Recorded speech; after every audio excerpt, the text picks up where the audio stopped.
Funding for this program is provided by the Medical University of South Carolina, Public Information and Community Outreach. Additional support provided by the South Carolina Aquarium and Allen University.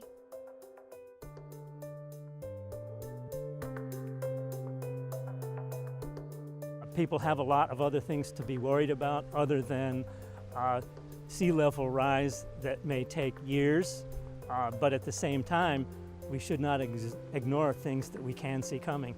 And you can debate all day long whether it's man-made or not. That is actually not the point. A huge part of our economic driver in Chatham County is our historic resources through the tourism. Businesses are just as exposed to climate change as individuals, as communities, as the environment. It's not like it's the land, the water, and the community. It's all of it as one. They're gonna leave us puzzle pieces so we can complete the puzzle, but they're not gonna leave us enough hints to finish it. That's gonna be something that we're gonna have to figure out on our own.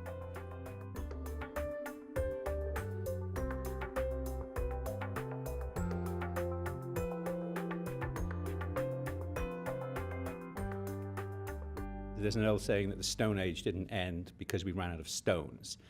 The Iron Age didn't end because we ran out of iron, and so forth and so on. We're now coming to the end of the Industrial Age, or some people call it the hydrocarbon age, the fossil fuel age. And that won't end because we've run out of fossil fuels. It will end because human innovation and technology finds a better way, just as it did from the other ages that we migrated from and into. So we're looking over the next 30 to 50 years at the end of the fossil fuel era anyway, regardless if there was climate change or not. The climate change issues that a place like Tybee Island are going to face in the future are really no different than the ones that they've been facing for as long as they've been there, which is these barrier islands of sand are dunes that move around. And once you build roads and houses and infrastructure on them, you tend to want to stabilize that sand dune, and they've done all manner of stabilization over the years. Groins, jetty, riprap, pumping sand and renourishment seems to be the main choice now. But this is just an ongoing process, and with sea level rise, it's just going to have to continue, and it's going to have to keep up, and the infrastructure on the island is going to have to keep up. The roads are going to have to be raised or a bridge made if you want to maintain the community and the economy of a vulnerable barrier island. Well, climate change, I've noticed, has changed drastically a lot in Savannah, because originally, before we had like the Truman, I was here before a lot of the things were built, and I've noticed that as more trees and things got cut down, the climate changed drastically. Like, it was more hot, or we had less rain, more droughts, and it changed the environment drastically, because when I had a garden, it wouldn't function as well. If you want to continue to see your resources around you, and which you love so much, you moved here for this reason, or you've been born and raised and you want to see them protected, we have to ensure that we are taking care of them right now for the long haul. The immediate challenge from climate change for environmental justice communities in particular is our lack of infrastructure to respond to the emergencies that will result from the climate changing. In order to make anything work, you have to have partnership. You have to have the relationship between the federal government, state government, local government, include community. And I'm seeing now that people are beginning to talk about these issues much more easily than in the past. Some people get caught up on, well, what's the science saying? Is it really climate change? You call it what you want, but we know from a local impact, it tends to have a major, major impact on our lives at the local level. The wind and currents from Hurricane Matthew were going from north to south, and it's just remarkable as I explore these small islands around here how much damage was done, how much shoreline was eroded, and how much debris was blasted through the remaining maritime live oak forest. A lot of people were have been cleaning this debris up from their marshfront property for some time on the north sides of these islands. So that was just a mild Category 1 to mild glancing blow hurricane. A major hurricane coming ashore here, think Katrina, think Sandy, think much greater rearrangement of the geography. We have to educate and work with the people themselves. That is where the challenge is, helping people understand that what they've known all along, what their granddaddies knew and great-granddaddies knew, are changing, not because they did something wrong, but because the world is changing. The unfortunate thing is that some people are so set in their ways, and then some people are so defensive based on some kind of bias that they have, culturally speaking. So there's a cultural limitation or cultural resistance when it comes to accepting reality about life as well. So I think the more the awareness that is being created, the more the eventual possibility of gaining people's attention towards the reality of the fact that there's a change in climate and everybody is a contributing factor towards that. The issues of climate change are huge. Not only are they huge, but they are complex. We have to localize it, because if you keep it in its comprehensive big framework, folks will be overwhelmed and feel as though I can't do anything about that, but everybody can do something about reducing the carbon footprint and preparing people to deal with the reality of climate change, which is already with us. Just taking into account that huge part of our economic driver in Chatham County is our historic resources through the tourism. Obviously, we're a huge tourism community, but to ensure that we are basically taking into account the economic stability, we also have to ensure that our natural historic resources and all the wonderful resources that we have around us are also taken care of. Climate change, it has the potential to wreak so much havoc on the velocity of capital that's found within a community, which is, we're talking to economics here, that it will decrease it to such a level that that community just cannot come back. It's on the precipice. It goes over the precipice. It cannot come back. That is a severe example, but it can happen.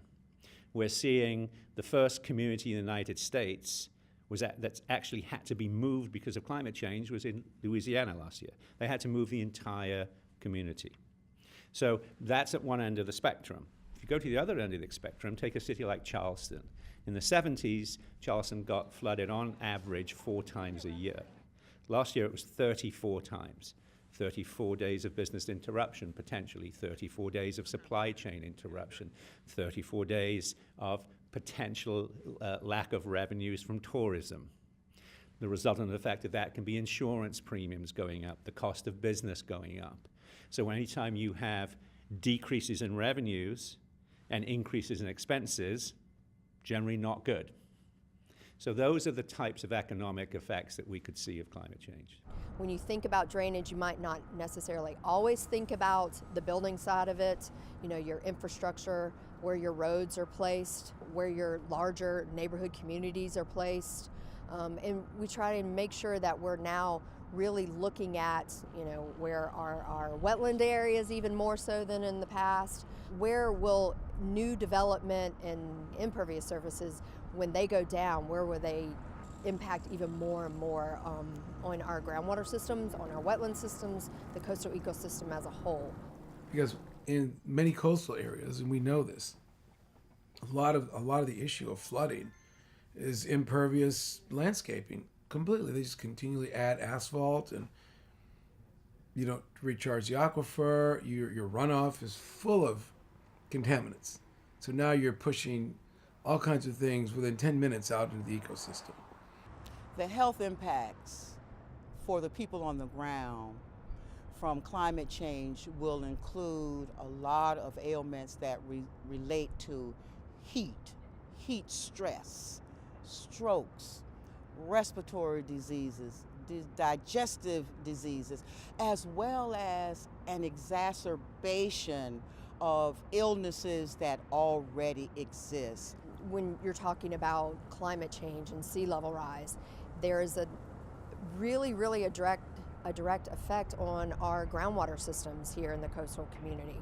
And the Chatham County and coastal Georgia area, even portions of Florida and whatnot, we pull our drinking water from the ground, from the Floridan aquifer as a whole. Huge system and highly pristine system. Basically all we have to do is add chlorine and we're good to go, which is almost unheard of in many parts of the country and the world. So when you start to see, as behind us, the Savannah River, which is directly synced up with where we're pulling our groundwater system, you start to, over time, you will possibly see an impact, of climate change, higher waters, higher tides, and that water is going to push further up the Savannah River, basically. And then you can possibly see an impact on your drinking water systems. Used to be freshwater springs all along the coast and in the water, even offshore, as well as a lot of freshwater input. Now, essentially, there's no fresh water coming subsurface because it's all been pumped for industry, municipal use, agriculture, and there's essentially no fresh water coming subsurface anymore.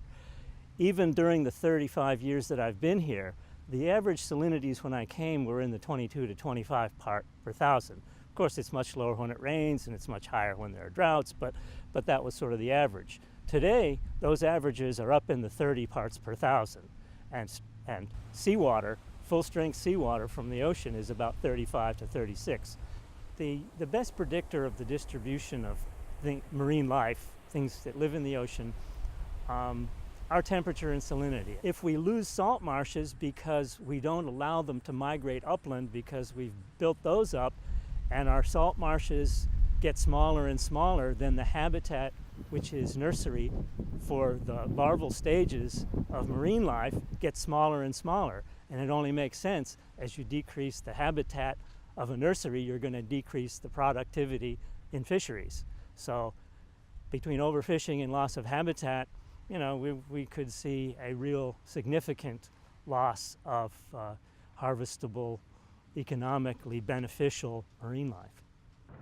On the coast of the United States, particularly in the South, with climate change impacts coming, that culture is threatened. Because why? It is so connected to the land. It is so connected to the nature. It is so connected to the waterways, and particularly our ocean. There are ceremonies and rituals that take place from North Carolina coast all the way down to Florida. And with the sea rising in temperature, with the waves coming up in a much more powerful way, with the heat of the summers and the winter coming, our land is threatened. Our way of life is threatened. So the culture, the rituals, the very fabric that coastal people live every day, the shrimping, all of that will be threatened if we don't do something about global warming and climate change. Climate change has risks, rewards, and trade-offs. What's a reward of climate change? Communities like Savannah that need increases in employment, if you're going to build a true resiliency program through infrastructure, that means billions of dollars in investment in infrastructure. That increases the velocity of capital in this community and leads to a great increase in the number of jobs. So some people will argue that there is a reward to climate change. There's a benefit to communities if they participate.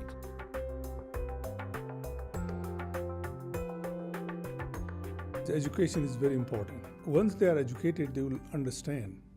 So that is still a gap between educated and uneducated people. Those who are educated, those who understand, they work very well.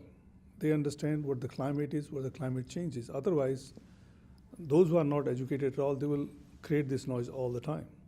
But education, the key issue. Savannah State has played a vital role in educating these communities surrounding area for higher education. When we took the class Environmental Science, it really informed us and it made us really want to change how things were going, not even just locally, but on a global level. It inspired us to go out there and do things to help.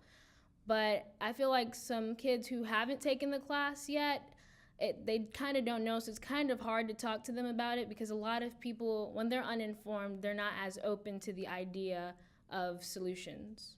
My belief is we have to do a very deliberate, passionate, and rapid education of Gullah Geechee people. We must help them to get to the point where they are even more in control of their lives and their future, but in the process they are learning how to cope with the day-to-day challenges and the larger societal and environmental challenges. So I think we need to take people out after a hurricane, for example, and show them why trees fall over. We need to take them out and show them flooding and what causes flooding. We need to take them out and get them to experience the world themselves, for themselves, and not just what grandfather or grandmother or mom and dad, for that matter, have to tell them. Well, government and leadership are elected by the people. And if the people are educated and understand and are smart, they will elect people who are rational and look at the facts and make rational decisions. So it's simply a matter of education, in my view. Just lead by example and then create the space. I like to think we're a gatekeeper, because we'll move on, things will happen, and then we'll be out and they'll be in. I think that having more exposure to it and having the schools endorse it and get kids out into field trips that are, meaningful trips. Well, I live on a farm, and I've got 6 grandchildren. And what I try to do as a grandfather is to take them out on the river and let them experience the river. Let them go out in the woods and experience the woods. I would get kids out in nature, and I would also equip them in the classroom early and often in earth system sciences, applying what they learn in their science and other things to how the planet works. There's people that care about the earth now, but our generations, we have to be aware. And growing up, it just seemed like we're not as aware as we should be, or we overlook the things that are going on. Even our student and we go to community and teach the elementary school, middle school, and high school student what is environmental science, what is climate, how it's changing now. They are more aware of it now than they were before. We're going to have some students from middle schools, high schools, about 600 students, and they represent different community. We're going to bring them together and then create some kind of great awareness that we hope that they will also be able to go back to their community and then speak to them. There's a saying in my language, I'm from Nigeria, Africa, that if you really want a deaf person to hear a message, then say the message in the presence of his child. The child will be able to reach the deaf that this is what people are talking about when it comes to climate change. And then we hope that such kind of outreach program is going to reach far more than we could ever think about. We've got to educate our community and make them aware of what the science is and what their role is in addressing all of the impacts that will result, especially in terms of health, in terms of sea level rise, in terms of being ready to evacuate, knowing the routes, knowing who's going to be responsible for transportation, knowing the role of the fire department, the police department, the first responders, the neighborhood leaders. What is their role in terms of making sure that members of their neighborhood, their village will be safe and that their health will not be compromised?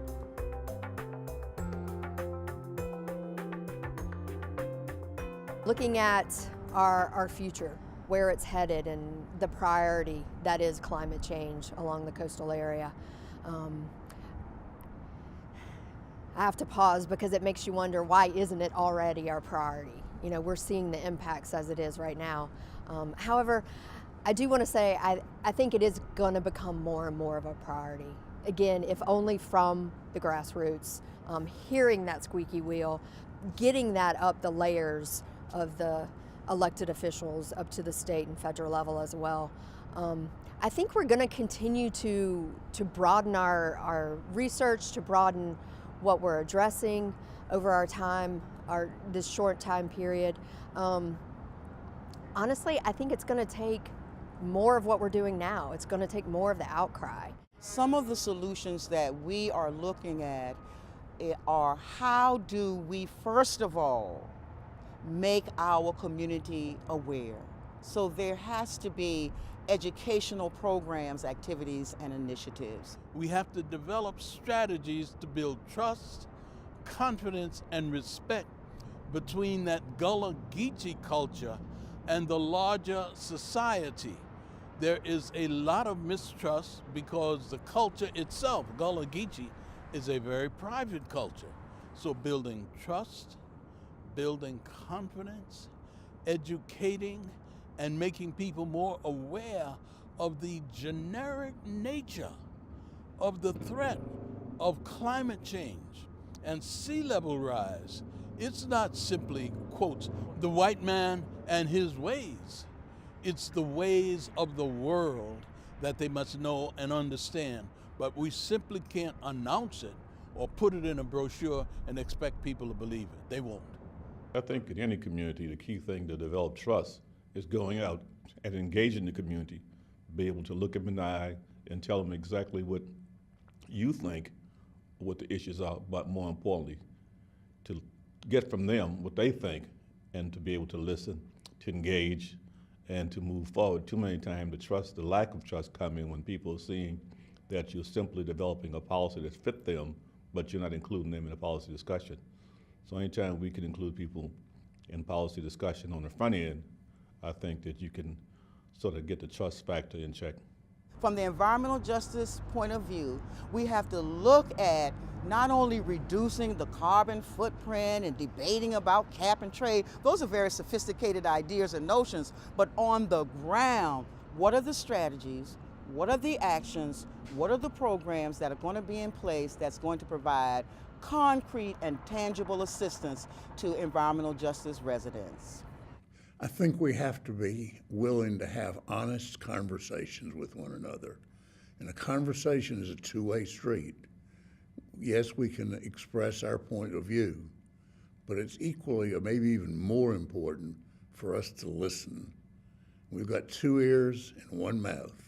And if we would do more listening and then thinking about the points of views of other people, I think we can eliminate a lot of the political controversy that we seem to be running up against. I feel like as far as climate change, people should, instead of like shying away from it, they should embrace it and try to work on it. And instead of trying to act like it's not gonna happen, like adapt to it, work around it, figure out how we can make things better as well as the climate changing. We have to look at the entire infrastructure of a society. If we expect to continue to inhabit barrier coastal islands that without human habitation would migrate on their own all over the place, we have to be prepared for the expense and consequences to maintain infrastructure, roads, electricity, water, sewage, and all of those things in the face of very significant sea level changes. I think we're gonna have to really use technology. We're gonna have to step up our game. We're gonna have to change what we have to a more eco-friendly approach. So we're gonna have to give up things that we don't want to, like oil. We're gonna have to stop using a lot of our limited resources. And it's gonna be really hard at first, but once we get a good wake-up call, I'm pretty sure a lot of people will be more open to changing their ways.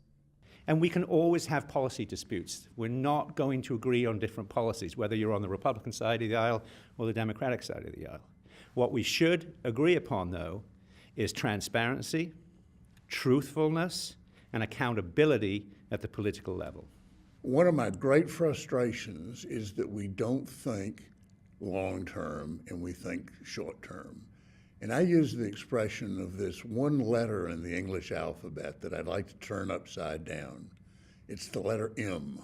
And if we could get people to turn M upside down and get a W, and get people to look at not just what's in it for me, but what's it in for everybody. And me thinking is a very much of a today thinking. We thinking is thinking about other people, new generations. For me, it's thinking about my children, 6 grandchildren. So I think you've got to try to get people thinking about we and not me. And we as humans in the United States need to be thinking about how do we win the war. We may lose some battles along the way. We may have to move further inland. We may need to take other short-term actions that will help short-term. But long-term, we've got to be thinking about what's going to be happening long-term and how can we take actions today that will impact the long-term.